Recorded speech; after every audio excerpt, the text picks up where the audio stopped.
سلام دوستان، به کانال یوتیوب آشپزی با نسرین خوش آمدید. در این ویدیو با طرز تهیه شیرینی کشمشی همراه شما هستم. قبل از شروع کار برای اینکه ویدیوهای بعدی من رو از دست ندید، لطفاً روی دکمه سابسکرایب کلیک کنید. اگر حاضر هستید، دستور تهیه این شیرینی رو با هم تماشا می‌کنیم.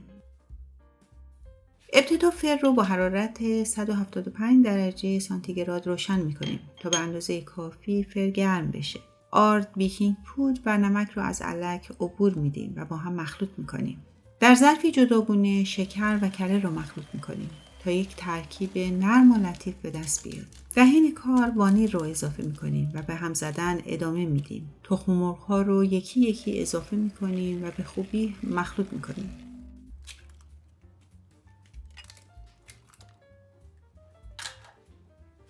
ترکیب آرد، بیکینگ پودر و نمک رو که از قبل با هم مخلوط کردیم رو به این مواد اضافه میکنیم و هم میزنیم.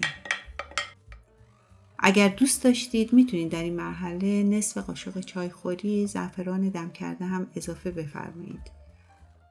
در آخر کشمش ها رو هم اضافه میکنیم. من بر حسب علاقه مقدار بیشتری کشمش اضافه کردم.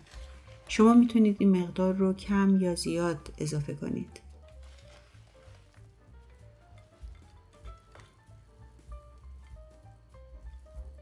خمیر حاضر شده رو با استفاده از قیف قنادی به سینی فر منتقل میکنیم و اگر قیف در دسترس نبود میشه از 2 قاشق هم استفاده کرد. بین کوکی ها فاصله میذاریم تا بعد از پخت به هم نچسبند. این شیرینی در دمای 175 درجه سانتیگراد به مدت 8 تا 10 دقیقه حاضر خواهد شد.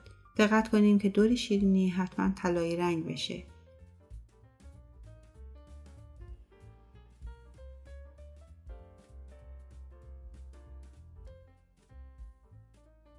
نوش جان.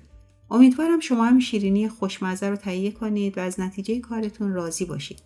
اگر این دستور مورد توجه و استفادهتون قرار گرفت، خوشحال میشم ویدیو رو لایک کنید و تجربیاتتون رو از نحوه پخت اون با من و دیگر دوستان به اشتراک بگذارید. همچنین اگر هنوز عضو این کانال نشدید، لطفاً روی دکمه سابسکرایب و زنگ کنار اون کلیک کنید. ممنونم که ویدیو رو تا پایان تماشا کردید.